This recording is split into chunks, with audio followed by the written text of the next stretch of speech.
الحمد لله الذي لم يزل عالما قديرا حيا قيوما سميعا بصيرا والصلاة والسلام على رسوله الذي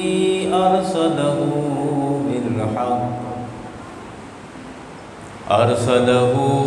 بالحق بشيرا ونذيرا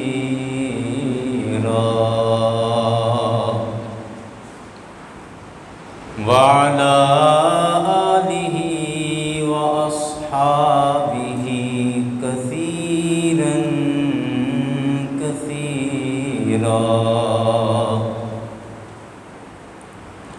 أما بعد فأعوذ بالله من الشيطان الرجيم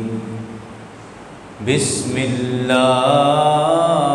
الرحمن الرحيم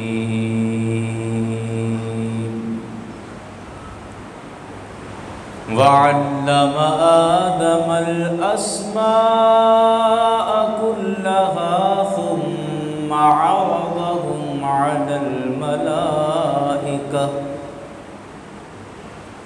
على الملائكة فقال أنبئوني بأسماء هؤلاء إن كنتم صادقين قالوا سبحانك لا علم لنا إلا ما علمتنا إنك أنت العليم الحكيم صدق الله العظيم إن الله وملائكته يصلون على النبي يا أيها الذين آمنوا صلوا عليه وسلموا تسليما بلند آواز سے مل کے پڑھ لیں الصلاة والسلام علیک یا رسول اللہ الصلاة والسلام علیک یا نبی اللہ الصلاة والسلام علیک یا شفیع المذنبین وعلى آلك وأصحابك يا رحمة للعالمين۔ نعت شریف کے دو اشعار آپ میرے ساتھ مل کے پڑھیں، انشاءاللہ آپ کو لطف آئے گا، پھر گفتگو کا آغاز کریں گے۔ اعلیٰ حضرت فرماتے ہیں کہ سب سے اولا ہمارا نبی، سب سے اولا ہمارا نبی، سب سے اولا ہمارا نبی، سب سے بالا والا ہمارا نبی، سب سے بالا والا ہمارا نبی۔ اور کیا خبر کتنے تارے کھلے چھپ گئے، کیا خبر کتنے تارے کھلے چھپ گئے، کیا خبر کتنے تارے کھلے چھپ گئے، کیا خبر کتنے تارے کھلے چھپ گئے، پر نہ ڈوبے نہ ڈوبا ہمارا نبی، سب سے اولا اعلیٰ ہمارا نبی، سب سے بالا والا ہمارا نبی، سب سے اولا اعلیٰ ہمارا نبی۔ اور جیسے سب کا خدا ایک ہے، ویسے ہی جیسے سب کا خدا ایک ہے، ویسے ہی جیسے سب کا خدا ایک ہے، ویسے ہی ان کا ان کا تمہارا ہمارا نبی، سب سے اولا اعلیٰ ہمارا نبی، سب سے بالا والا ہمارا نبی، سب سے اولا اعلیٰ ہمارا نبی، سب سے بالا والا ہمارا نبی۔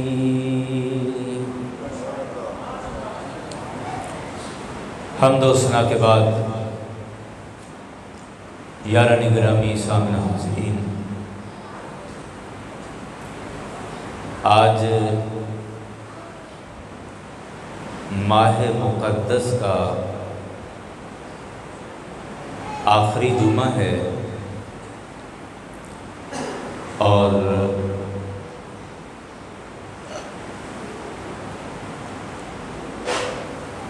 یہ مہینوں میں سب سے سردار مہینہ، اور اس سردار مہینے کا آج سردار دن ہے۔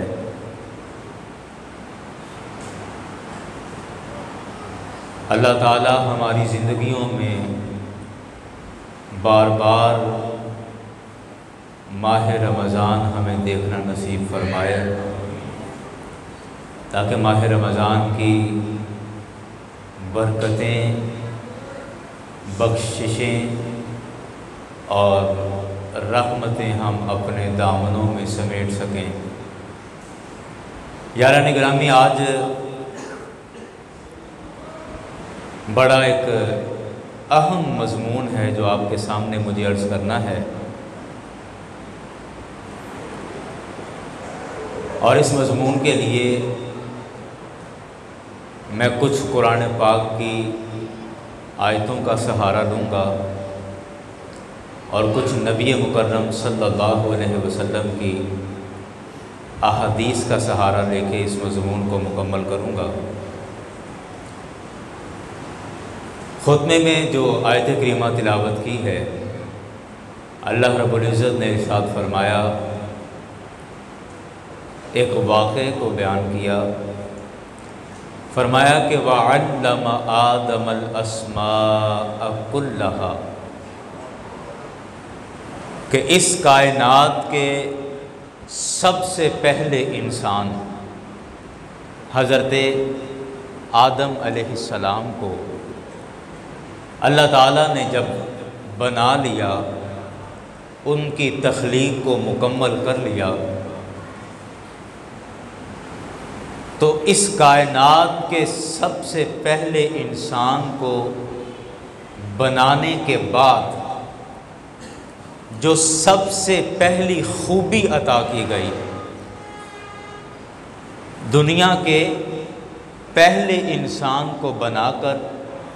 جو سب سے پہلی خوبی اللہ تعالیٰ نے اس انسان کو عطا فرمائی، قرآن پاک نے اس کا ذکر کیا، وَعَلَّمَ آدَمَ الْأَسْمَاءَ كُلَّهَا کہ اللہ نے اسماء کا علم آدم علیہ السلام کو عطا فرما دیا، ناموں کا علم عطا فرما دیا۔ اب یہ بات واضح ہو چکی کہ اس روئے زمین پر جب انسانیت کا آغاز اور ابتدا ہوئی تو پہلے انسان حضرت آدم علیہ السلام کو جو پہلا وصف عطا کیا گیا، پہلی خوبی عطا کی گئی، وہ کون سی خوبی تھی؟ وہ علم عطا کیا تھا۔ کیا عطا کیا؟ بولیں، علم عطا کیا۔ اللہ اکبر۔ اور پھر یہ ایسی خوبی تھی کہ رب کائنات کو خود اس خوبی پر فخر تھا کہ اللہ تعالیٰ نے آدم علیہ السلام کو علم عطا کر کے، بات یہاں پر مکمل نہیں ہوئی بلکہ وہ علم عطا کر کے فرشتوں کے سامنے پیش کیا۔ وَعَلَّمَ آدَمَ الْأَسْمَاءَ كُلَّهَا، تمام اسماء کے، تمام ناموں کے علم کو آدم علیہ السلام کے اندر ودیت کرنے کے بعد اللہ نے کیا کیا؟ علم عطا کر کے فرشتوں سے کہا ثم عرضهم علی الملائکہ، فرشتوں کے سامنے پیش کر دیا، اے فرشتوں میں نے یہ شاہکار بنایا ہے، بتاؤ تو کیسا بنایا ہے۔ علم اتنی بڑی خوبی ہے، علم کا یہ مقام ہے، یہ مرتبہ ہے۔ اللہ اکبر۔ اور پھر یاران گرامی، میں اس کی مثال دوں تاکہ بات اور آسان ہو جائے۔ ہمارے ہاں کوئی اچھا مکان بنائے، اچھی گاڑی لے کر آئے، جو گاڑی اور کسی کے پاس نہ ہو، ایسی یونیک گاڑی لے کر آئے تو پھر اس کا بنتا بھی ہے اور وہ کہتا بھی ہے دوستوں کے درمیان کہ کسی کے پاس ایسی گاڑی ہے تو لاؤ، دکھاؤ کسی کے پاس اس طرح کی زبردست گاڑی، ایسا مکان کسی نے بنایا ہے تو دکھاؤ۔ اور یہ تبھی ہوتا ہے جب بندہ اپنے مکان بنانے پر یا اپنی گاڑی لینے پر انتہا درجے کا خوش ہو جاتا ہے، اور وہ خوشی کے عالم میں در حقیقت یہ کہہ رہا ہوتا ہے کہ ایسا کسی نے مکان بنایا ہے تو دکھاؤ، ایسا کسی نے ٹائل استعمال کیا ہے تو، پورے گاؤں میں کسی نے یوں استعمال نہیں کیا ہوگا، پورے گاؤں میں ایسی گاڑی کسی کے پاس نہیں ہوگی۔ اللہ تعالیٰ نے آدم علیہ السلام کو بنایا اور بنا کر جب علم عطا کر دیا تو وہ علم دینے کے بعد اللہ نے آدم علیہ السلام کو فرشتوں کے سامنے پیش کیا، کیونکہ اور تو کوئی مخلوق تھی نہیں، انسان تو تھے ہی نہیں، فرشتے ہی تھے، تو ان کے سامنے آدم علیہ السلام کو پیش کر کے کہا کہ اے فرشتوں میں نے یہ شاہکار بنایا ہے، میں نے یہ اپنی قدرت کا کرشمہ بنایا ہے اور میں نے اس کو علم عطا کر دیا ہے، علم عطا کر دیا ہے۔ اور اس کے بعد فرمایا کہ اب کیا ہے؟ فقال انبئونی باسماء ہؤلاء ان کنتم صادقین، اے فرشتوں تم تو مجھے مشورہ دے رہے تھے کہ اس انسان کو نہ بنانا، یہ قتل و غارت کرے گا، خون ریزی کرے گا، زمین میں فساد برپا کرے گا، اب بتاؤ کہ میں نے اس انسان کو یہ علم عطا کر دیا ہے اور یہ اپنے علم کا اظہار بھی کر رہا ہے، جو میں نے اس کو سکھایا ہے یہ تمہیں پڑھ کے بھی سنا رہا ہے، اب مجھے بتاؤ کہ جن چیزوں کا علم میں نے آدم کو عطا کر دیا ہے ان چیزوں کا تمہیں بھی علم ہے کہ نہیں؟ انبئونی باسماء ہؤلاء، تم بھی ذرا بتاؤ نا ان چیزوں کے نام، یہ جو آدم بولتا جا رہا ہے، آدم جس علم کا اظہار کر رہا ہے تمہارے پاس ہے تو ذرا تم بھی بتاؤ، ان کنتم صادقین، اگر تم اپنے اس مشورے میں سچے تھے کہ جو آپ کہا تھا تم نے کہ نہ بنائیں اور یہ فساد کرے گا، اگر تم سچے تھے تو اب بتاؤ جن چیزوں کا میں نے آدم کو علم دے دیا ہے ان چیزوں کے نام تم بھی تو ذرا بتاؤ۔ اللہ اکبر۔ یہ بات جب اللہ تعالیٰ نے فرشتوں کے سامنے کہی تو فرشتے کیا کہتے ہیں؟ قالو، سب فرشتوں نے کہا سبحانک، اے اللہ تو پاک ہے، اے اللہ تو پاک ہے، لا علم لنا، ہمیں تو کسی چیز کا علم نہیں ہے، الا ما علمتنا، ہمیں تو صرف وہی پتہ ہے جو تو نے عطا کر دیا ہے، اس کے سوا ہمیں کسی چیز کا علم نہیں ہے۔ انک انت العلیم الحکیم، بے شک تو سب سے زیادہ دانا بھی ہے اور سب سے زیادہ علم والا بھی ہے۔ یاران گرامی، علم کی اہمیت، علم کی افادیت اور تعلیم کی روشنی اور برکت کا آپ یہاں سے اندازہ لگائیں کہ اللہ تعالیٰ نے جب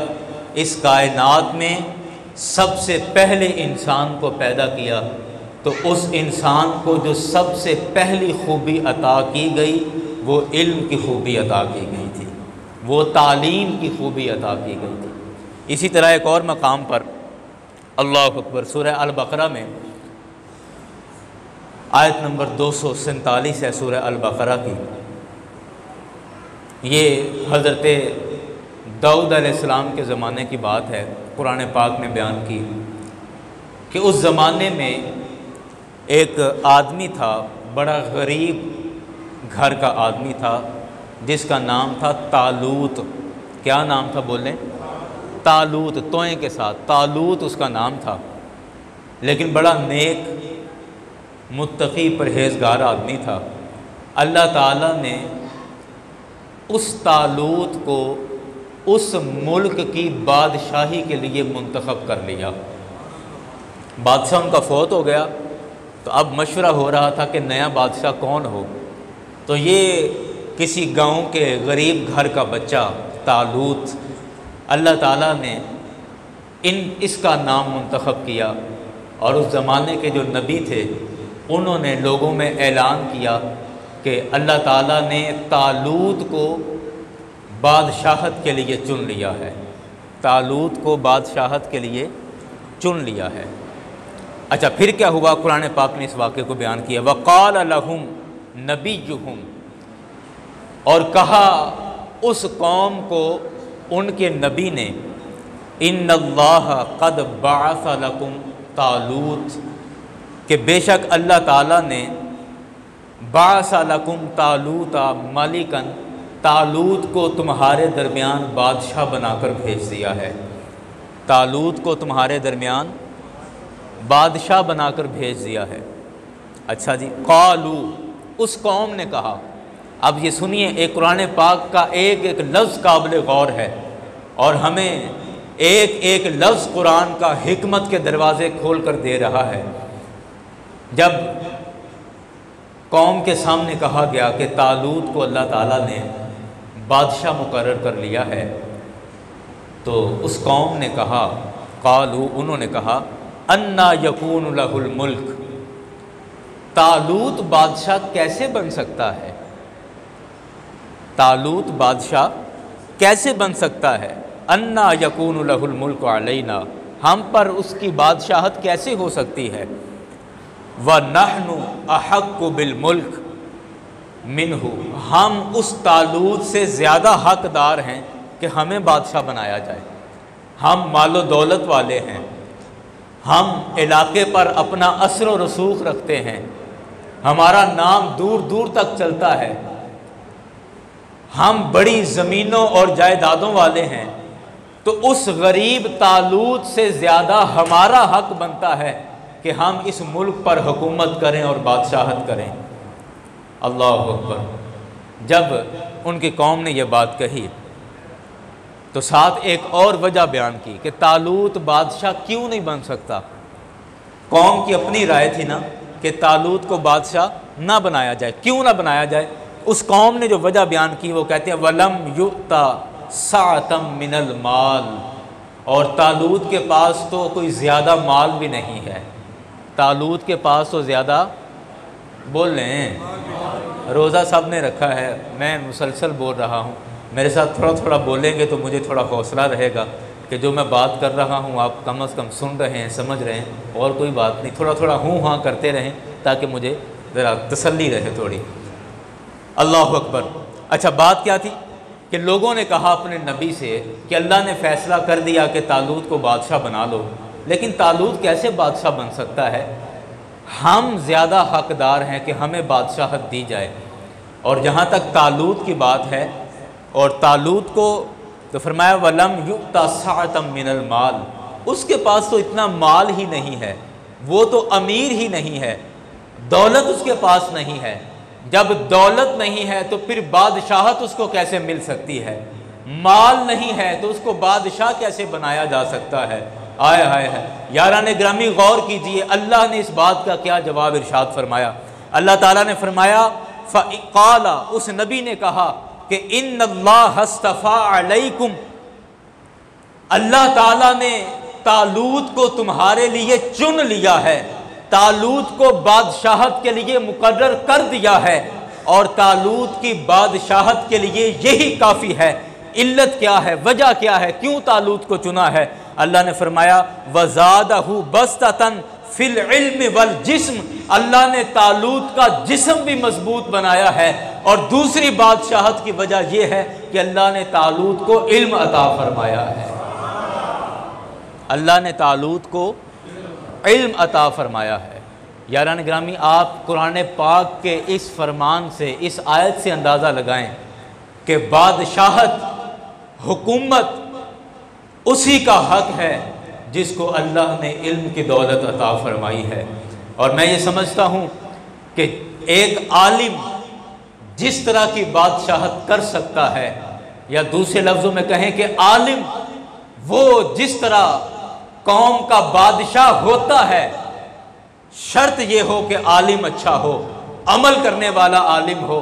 قوم خود اس کو اپنا بادشاہ تسلیم کرتی ہے۔ آپ اس کو ایک محلے کے اندر لے لیں، ایک گاؤں کے اندر لے لیں، یا ایک شہر کے اندر سمجھ لیں، جو اچھا عالم ہے، اپنے علم پر عمل کرنے والا عالم ہے، یہ قوم اللہ تعالیٰ اس کے دل میں اس عالم کی ایسی محبت پیدا کر دیتا ہے کہ یہ قوم اس کو اپنا بادشاہ تسلیم کر لیتی ہے۔ اور اس کی مثال کے لیے ہمیں دور جانے کی ضرورت نہیں ہے۔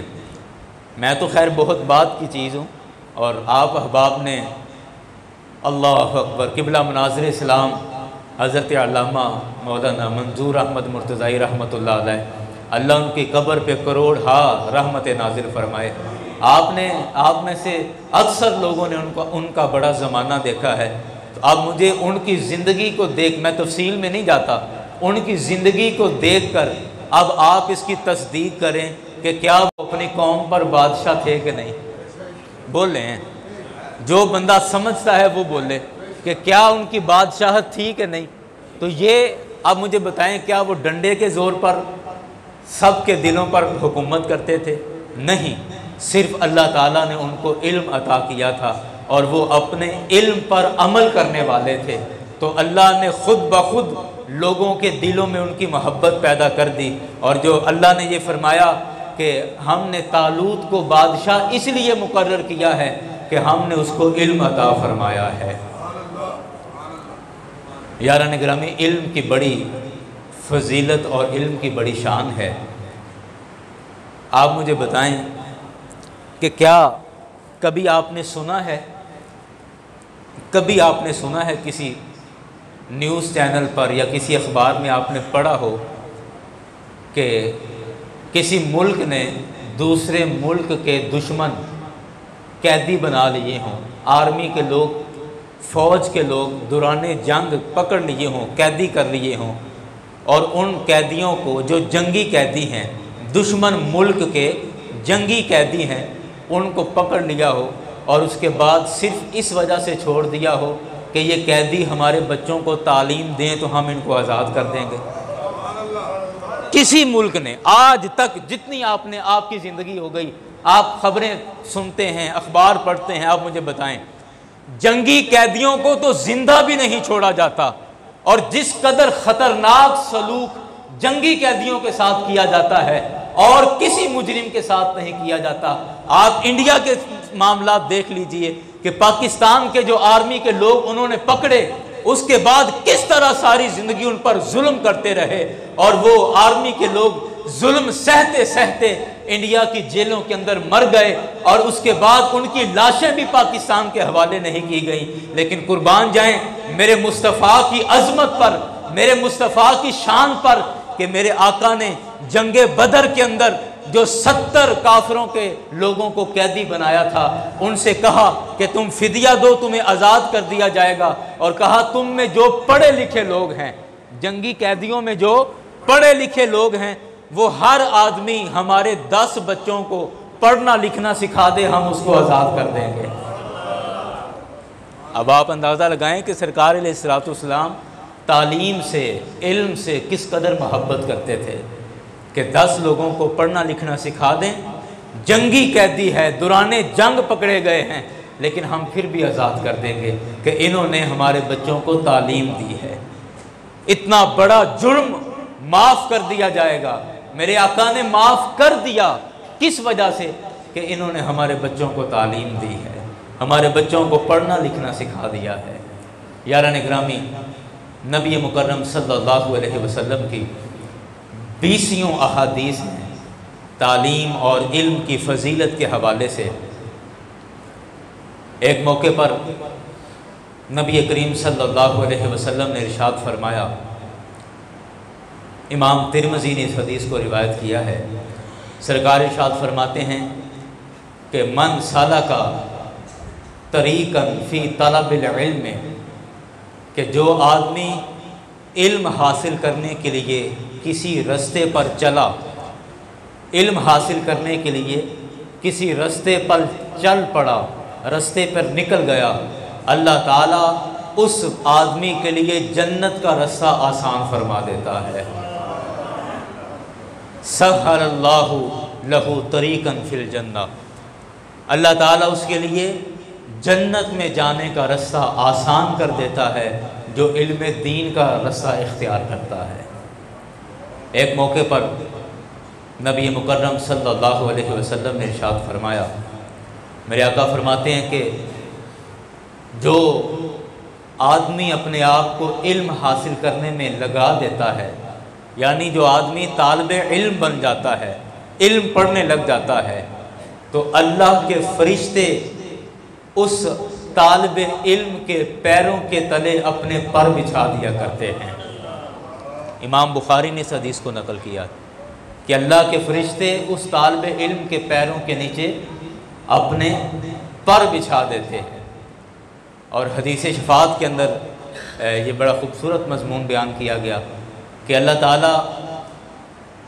قیامت والے دن جب حساب کتاب کا عمل چل رہا ہوگا، نیکیاں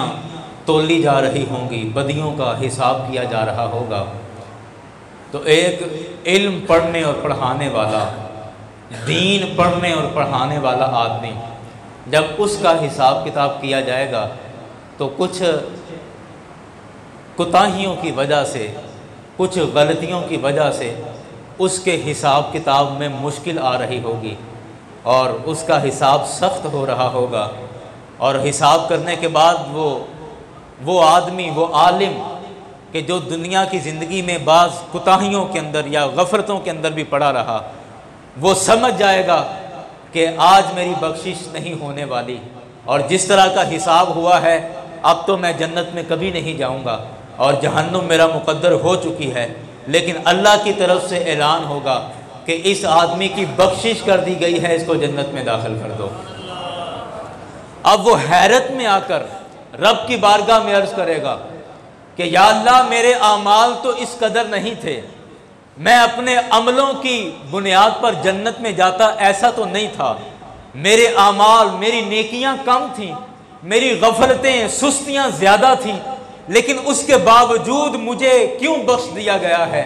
مجھے جنت میں داخل ہونے کا کیوں حکم دیا گیا ہے؟ رب کی بارگاہ سے جواب آئے گا کہ میں نے دنیا میں تجھے اپنے دین کے لیے چن لیا تھا، اور میں نے اس لیے اپنے دین کے لیے نہیں چنا تھا کہ آج قیامت والے دن میں تجھے جہنم میں داخل کر دوں، میں نے دنیا میں اس وجہ سے چنا تھا کہ آج قیامت کے دن میں تیری بخشش کر کے تجھے جنت میں داخل کرتا چلا جاؤں۔ اللہ اکبر، اللہ اکبر۔ یاران گرامی، آپ ان احادیث کے علاوہ آپ ویسے بھی دیکھیں اپنے طور پر تو مجھے ایمانداری سے بتائیں، کیا قرآن پاک سے بڑھ کر کوئی کتاب ہے؟ کوئی سائنس کی کتاب، کوئی اسٹرونومی، علم فلکیات، زوالوجی اور بیالوجی، کوئی کتاب قرآن پاک سے بڑھ کر ہے نہیں ہے۔ کوئی کتاب، کوئی فرمان حدیث مصطفیٰ سے بڑھ کر ہے نہیں ہے۔ تو اب مجھے بتائیں کہ سب سے افضل کتاب قرآن پاک ہے، سب سے افضل قول رسول ہے، تو مجھے بتائیں ان کا پڑھنے والا، قرآن کا سمجھنے والا، حدیث کا سمجھنے والا، وہ دوسرے لوگوں میں افضل ہوگا یا نہیں ہوگا؟ یہ سمجھی سمجھائی بات ہے کہ اس کی فضیلت، اس کا مقام دنیا میں بھی اور آخرت میں بھی سب سے بڑھ کر ہوگا یا نہیں ہوگا؟ ہوگا۔ اور مجھے وہ حدیث یاد آ گئی، اللہ اکبر، میرے کریم آقا نے فرمایا، اور یہ میں حدیث ان لوگوں کے لیے خاص طور پہ عرض کر رہا ہوں جو لوگ سمجھتے ہیں کہ اگر ہم اپنے بچوں کو عالم بنائیں، بچوں کو دین کی تعلیم دیں گے تو پھر ان کا فیوچر کیا ہوگا، مستقبل پھر کیا ہوگا؟ مستقبل تو کچھ نہیں ہے دین پڑھنے والوں کا، فیوچر تو کچھ نہیں ہے، اور نہ اچھا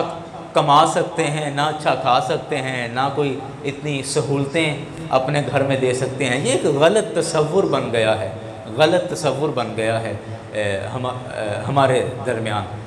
آپ کو میں ایک بات بتاؤں، نبی مکرم صلی اللہ علیہ وسلم کی حدیث ہے، سرکار کا فرمان ہے، میرے کریم آقا نے فرمایا کہ جس کسی نے اپنے آپ کو دین کا علم سیکھنے کے لیے لگا دیا، جس کسی نے اپنے آپ کو علم دین کے لیے منتخب کر لیا اور دین کی راہ میں جس نے اپنے آپ کو کھپا دیا، اللہ تعالیٰ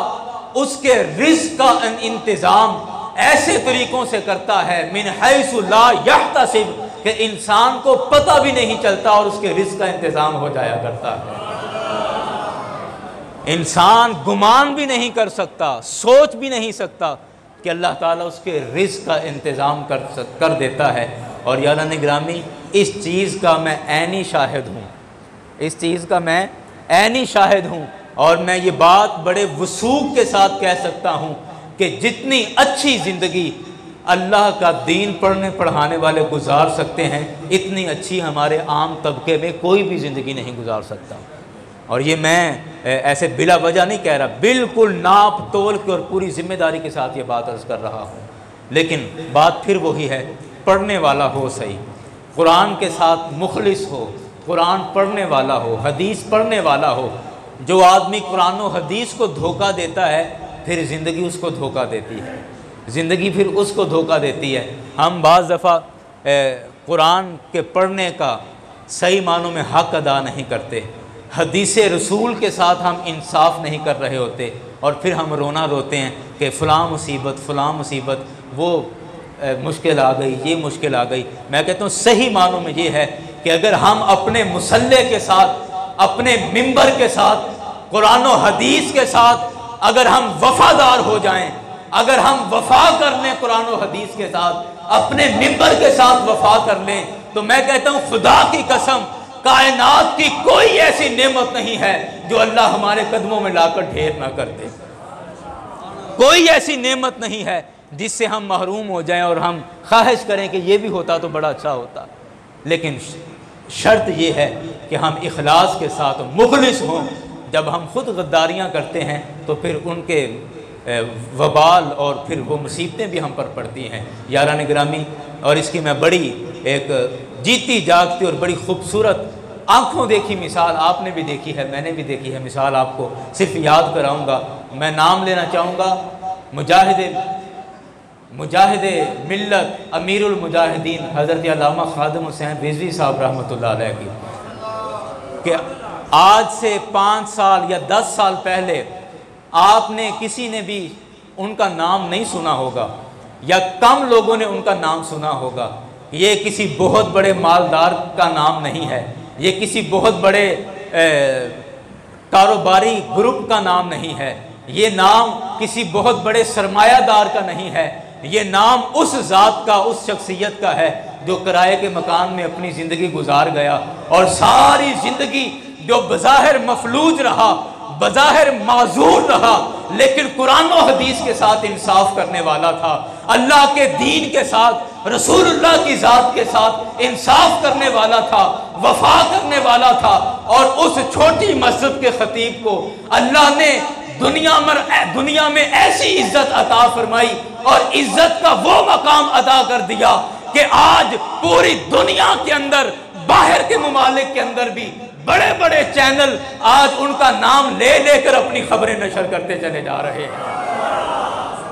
یہ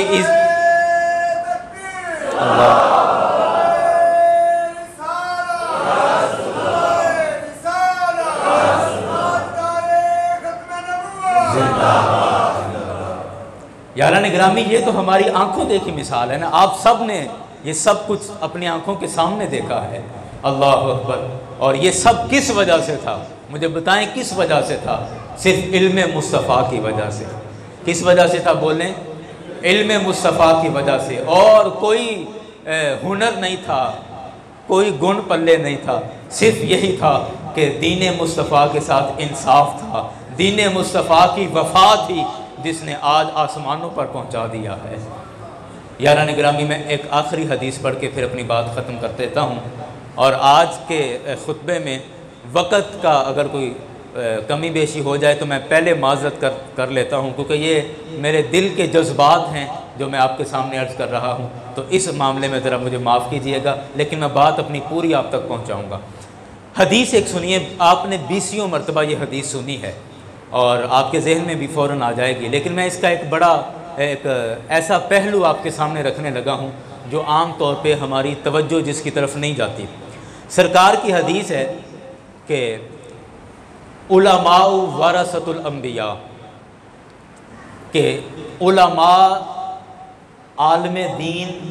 نبیوں کے وارث ہیں۔ علماء نبیوں کے بول رہے ہیں وارث ہیں، اور یہ وارث کس طرح فرمایا کہ انبیاء کی وراثت کیا ہے؟ علماء انبیاء کے کس چیز میں وارث ہیں؟ انبیاء کی، نبیوں کی وراثت کیا ہوتی ہے؟ میرے کریم آقا نے فرمایا کہ نبیوں کی وراثت درہم اور دینار نہیں ہوتی، نبیوں کی وراثت یہ جائیداد نہیں ہوتی، بلکہ علم ہے جو نبیوں کی وراثت ہے۔ علم نبیوں کی وراثت ہے، اور علماء نبیوں کے وارث ہیں۔ اب مجھے ایمانداری سے اپنے دل پہ ہاتھ رکھ کے بتائیے کہ ہم اپنی وراثت لینے کے لیے، میرے دادا کی جائیداد، میرے والد صاحب کے مکان، ان کی دکانیں، ان کے پلاٹ، ان کے کھیت، زمینیں، میں اپنی وراثت لینے کے لیے کہاں کہاں تک جاتا ہوں؟ مجھے پنچایت اکٹھا کرنا پڑے، دے درے اکٹھا کرتا ہوں، کیوں جی؟ میرا حق ہے، میری وراثت ہے، مجھے ملنی چاہیے۔ مجھے تھانے جانا پڑے، میں ضرور جاتا ہوں، جی میری وراثت ہے، میرا حق ہے۔ مجھے عدالت میں کیس کرنا پڑے، میں ضرور کرتا ہوں۔ مجھے اپنے سگے بھائی کا گریبان پکڑنا پڑے، میں پکڑ لیتا ہوں، کیوں؟ میری وراثت ہے، میرا حق ہے، مجھے ملنا چاہیے۔ تو مجھے ایمانداری سے بتائیں کہ جو وراثت ہمیں ابا کی طرف سے مل رہی ہے، جو وراثت ہمیں دادا کی طرف سے مل رہی ہے، وہ لینے کے لیے میں تھانے بھی جاتا ہوں، میں عدالت بھی جاتا ہوں، میں پنچایتیں بھی بلاتا ہوں، میں لڑائی بھی کرتا ہوں، میں مرنے اور مارنے تک بھی چلا جاتا ہوں۔ تو مجھے ایمانداری سے بتاؤ، جو وراثت ہمارے نبی سے ہمیں مل رہی ہے، جو وراثت ہمارے نبی سے ہمیں مل رہی ہے، اس وراثت کو لینے کے لیے ہم کتنی کوشش کرتے ہیں؟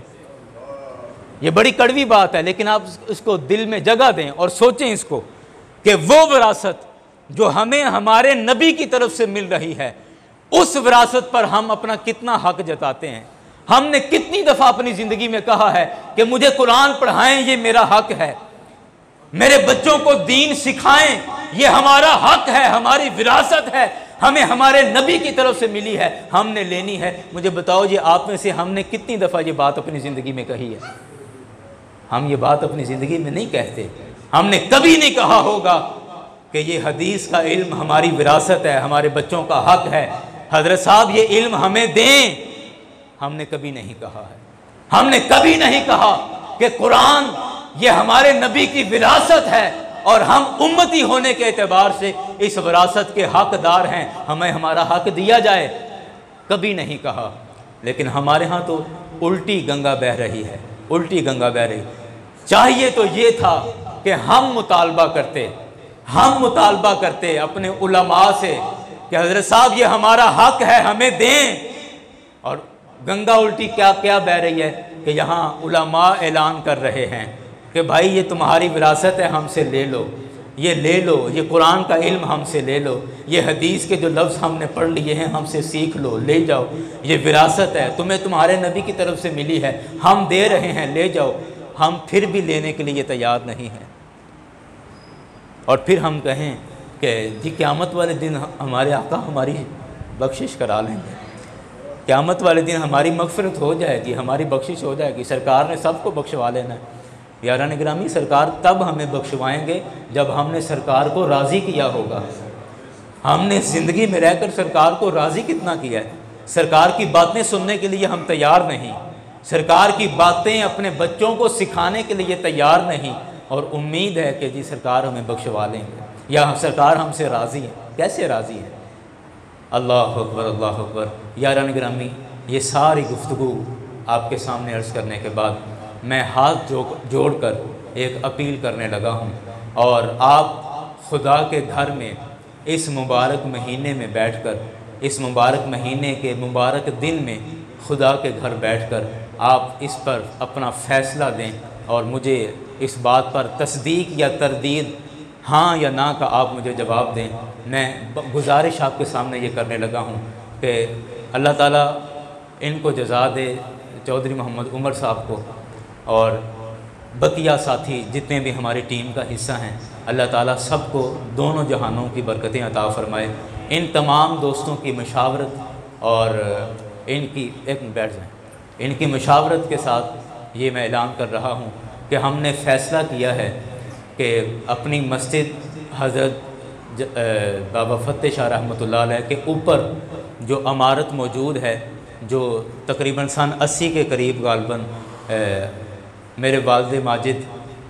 استاد گرامی حضرت علامہ مولانا محمد منظور احمد صاحب مرتضی رحمۃ اللہ علیہ آپ نے جامعہ کے لیے، مدرسے کے لیے تعمیر کروائی تھی، اور آج ہمارا حق بنتا ہے کہ ہم ان کے مقصد اور مشن کو زندہ کریں۔ اور ان تمام دوستوں کی مشاورت کے ساتھ میں اعلان کر رہا ہوں کہ انشاءاللہ عید کی نماز کے بعد، یعنی عید کے بعد یہاں انشاءاللہ درس نظامی کی کلاسوں کا آغاز کر دیا جائے گا۔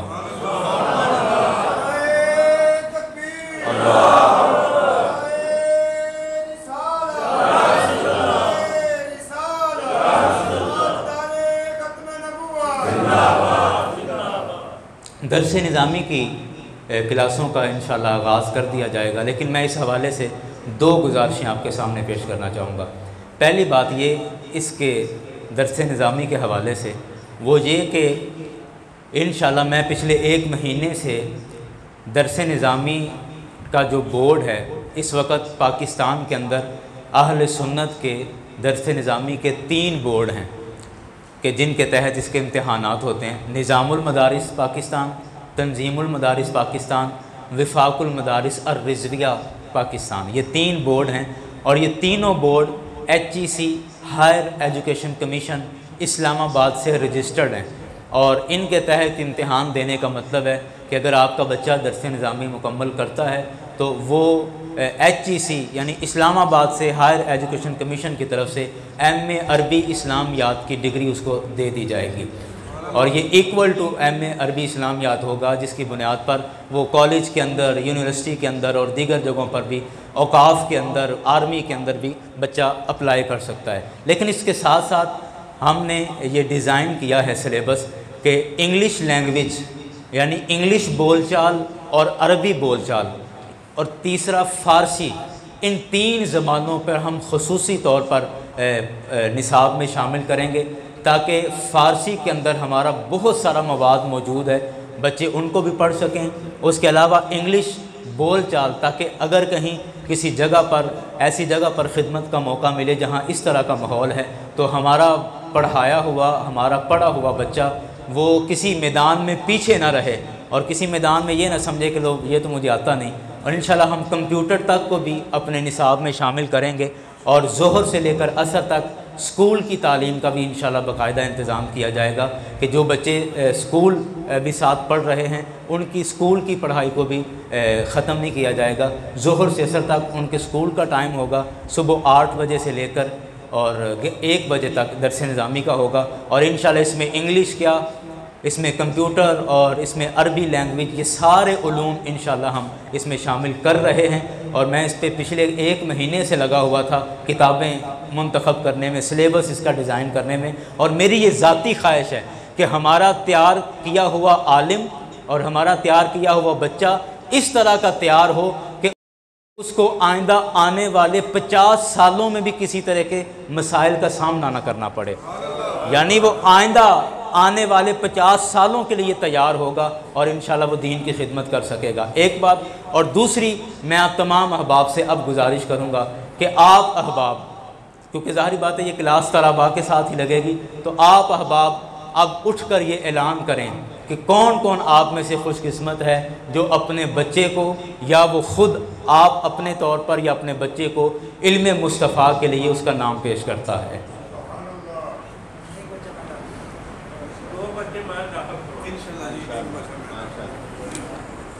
اگر لکھ دے دو۔ اللہ تعالیٰ جزا دے۔ ڈاکٹر منیر صاحب نے کہا کہ ایک طالب علم، میری طرف سے چودھری فاروق صاحب نے 2 بچوں کا کہا۔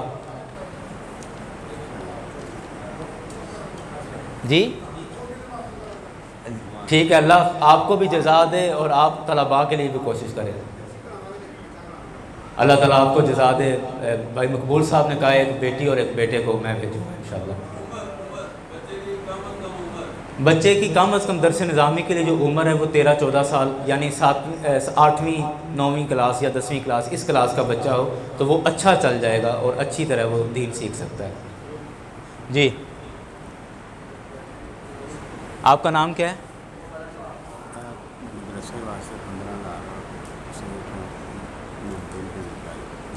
جی احمد یہ بچہ ہے، یہ 9ویں کلاس میں پڑھتا ہے اور یہ بھی کہتا ہے کہ میں خود درس نظامی میں داخلہ لوں گا۔ ایک علی احمد